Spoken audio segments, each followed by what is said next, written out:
is CBS News Miami. Good afternoon, and thank you for joining us. I'm Najahe Sherman, and welcome to CBS News Miami's 4 p.m. Quickcast. Let's take a look at today's top stories, and we begin with breaking news. The State Department to remove Cuba from the list of countries that sponsor terrorism, but no official announcement has been made. The determination is likely to be reversed as early as next week. That's after President-elect Donald Trump takes office and incoming Secretary of State Marco Rubio assumes the position of America's top diplomat. Stay with us for the very latest.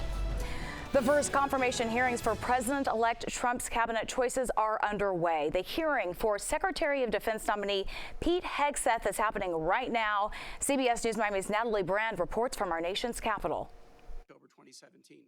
Democratic lawmakers wasted no time grilling President-elect Trump's defense secretary pick, Pete Hegseth, on excessive drinking and sexual misconduct allegations. You've admitted that you had sex at that hotel in October 2017. You said it was consensual, isn't that correct? How do you explain your judgment? Completely false charges against me. You fully investigated, and I was completely clear.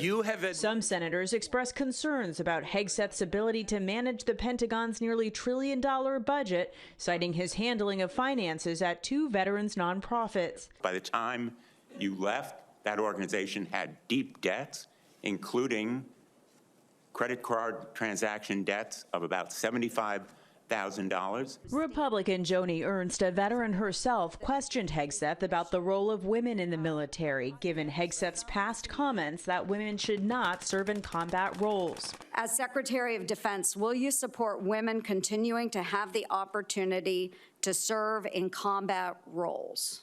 Yes, women will have access to ground combat roles, given the standards remain high. A month ago, Hegseth's confirmation appeared in jeopardy, with several Republicans expressing concerns. But since then, President-elect Trump and his allies have rallied around the former Fox News host. I can't speak for everybody else, but I'd be shocked if anybody voted against him. Hegseth can afford to lose no more than 3 Republican votes on the Senate floor if all Democrats oppose his nomination. Natalie Brand, CBS News, Capitol Hill. Always alerting, always tracking. This is Next Weather. And taking a live look outside, looks to be an overcast, cloudy day right now, but the skies will clear by tonight. And get ready for chilly temperatures by morning. Next Weather Chief Meteorologist Ivan Cabrera has it all. It's a great shot of the clearing line there. That we're looking north-northeast, and so that's where the clear skies are going to be coming from. We'll get rid of the cloud cover that has been just with us throughout the day. Of course, we had the fog this morning, and then a few isolated showers. Not a huge deal. We talked about how cloudy it was going to be today, and here we are. Now, the difference is we're going to have a big change tonight. Not only will skies clear, but we got lower humidity air coming in, and along with that, that will allow temperatures to drop. We didn't go below 65 this morning. Tonight, we'll get into some 50s, and then I'm tracking a little disturbance that's going to ride the southern jet stream here. That's going to bring us a few showers on Thursday. Not going to be a big deal, but I think we're kind of going back and forth between cloudy days and full sunny days as we hit through tomorrow. We'll have a few scattered clouds. Temperatures right now in the 70s, 60s down into the Keys, but look at the drop already in the Panhandle. That's what we're going to be doing tonight. Upper 50s to around 60 right along the coast. If you're stepping out tonight, temperatures are going to hold still for now. It takes a while for the cooler air to come in, and along with the drier air, that'll happen through the overnight. So steady temperatures for the most part, and then you see there that 64 by the time we get into 11, 12 o'clock. Next weather rain tracker for tomorrow, looking good. Again, just a few fair weather clouds. That's it. And then for Wednesday night, we're looking fine, but the cloud cover will begin to increase on Thursday. And it's kind of, in the upper levels or mid levels of the atmosphere here, we're going to have a few showers kind of training through. And at times that will give us a few sprinkles here. I don't think it'll be a big deal. Rain chances about 20%, but just to keep that in mind. As far as temperatures tonight, upper 50s to around 60 degrees. We'll be back in the low to mid 70s for daytime temperatures. So a little bit cooler, but not bad at all. And then temperatures coming right back up over the next few days. We've been talking about these roller coaster temps. Really, you'll see that on the Next Weather 7 day. So 50s in the morning, low 60s by 9 o'clock, and we'll do that with, again, some scattered clouds and temperatures right around the low to mid 70s. We'll do that again on Thursday, but Thursday Thursday is not going to look as pretty as tomorrow. Let's just be honest here, with a lot of cloud cover and even occasional intermittent showers. And then we do clear out for Friday. The big story for the weekend really is the warm up again. Are you ready for 80s? If you don't like the cool air and you prefer, early spring, there you have it. It's Saturday to Sunday, low to mid 80s, and that'll feel even a little bit warmer with the humidity. And then our next front comes in for next week, and that will drop temperatures along with some rain chances by the time we get into Monday or Tuesday. So a changeable forecast here, but the big takeaway is bundle up tonight, Thursday morning, and then we'll begin that warm up as we head into the weekend. Andy, thank you. Ivan, one person was injured in a fire overnight in Homestead. The fire burned through the roof of a townhouse. CBS News Miami's Morgan Reiner has more on what neighbors say started the fire. We are still waiting for the official cause of the fire, but neighbors here in the community are telling us this all started when a candle fell over. Flames tore through the roof of a townhome early Tuesday morning. Oh my God! It's not over! Oh my God! It was very, very bad, and it was very scary. I feel bad for the people that live there. People that live there describe the sky as red. Fire, big fire. Miami-Dade Fire Rescue said this was a second alarm fire, meaning more crews had to be sent out to the scene. One person was transported by helicopter to a nearby trauma center. This woman lives inside of the gated community. She saw the flames from her front steps. She said her neighbor fell asleep with a candle on. The candle tipped over on the rug, and that's what started the fire. This is what the home looks like hours later. We are still waiting to hear how that victim that was flown to the trauma center is doing. Of course, we will let you know as soon as we get any more information. For now in Homestead, Morgan Reiner, CBS News, Miami. Now to the latest on the devastating wildfires burning in Southern California. Another red flag warning is in effect today. It is 1 week after massive infernos broke out. They killed 24 people and destroyed thousands of homes and businesses. Another blaze broke out last night in Ventura County. It forced evacuations. Firefighters managed to stop its growth for now. That's the big piece, is the winds, and they can blow embers 2 miles away.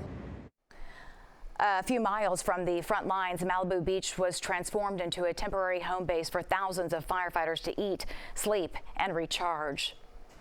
The Miami-Dade Sheriff's Office is cracking down on street takeovers as they prepare for the upcoming MLK weekend. CBS News Miami's Terry Hornstein is in Doral. She has more on what people can expect to see. We heard from the Miami-Dade Sheriff, the Chief of Police, even Homeland Security about the dangers of these street takeovers we see every year on this holiday. The message from law enforcement the same: follow the law on the road to keep everyone safe. In prior holiday weekends, we have encountered visitors and residents who block our county roads and interfere with the flow of traffic. It's become somewhat of a South Florida tradition, a tradition law enforcement wants to put an end to.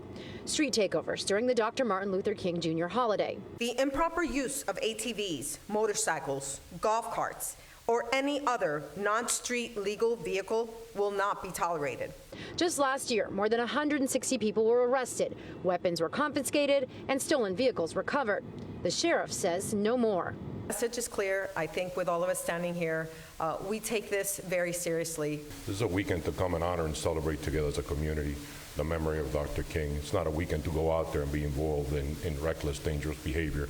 The hope for everyone to have a safe holiday weekend. This is such a positive weekend. We want it to be celebrated positively and not put people in harm's way. Decisions that you make today might not only cost you your freedom, but it might cost somebody's life.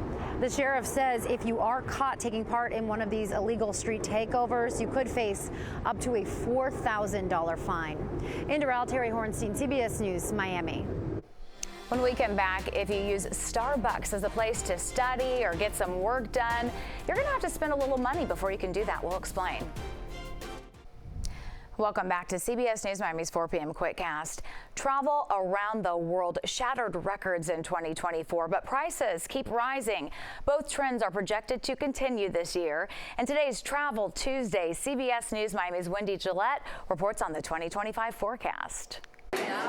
Hugs with established connections and endless networking to make new ones brought together the biggest names and brands for the international luxury travel market at Cannes last month. The trade show marked the largest gathering in the organization's history. 2024 was a phenomenal year in travel.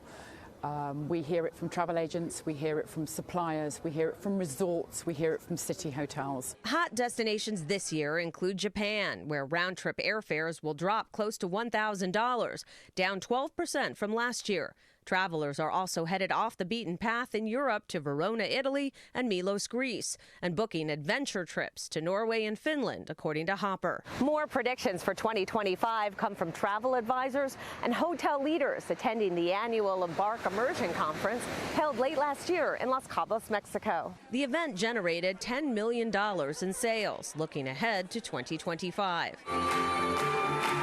Embark CEO Jack Ezon says warming temperatures around the world are changing travel patterns, including visits to Europe. Many people, instead of going in the core July and August, are now choosing to go in September or October or May or June. Traveling to shop is becoming more popular. I'm seeing lots of folks going places specifically to buy that bag, get that item they've always wanted. There's also an increased focus on personalized travel. Personalization today is really a basic. So people want to be recognized, people want to get to know our colleagues, people want to know that they're being taken care of. The luxury travel network Virtuoso sees the growth of solo cruising.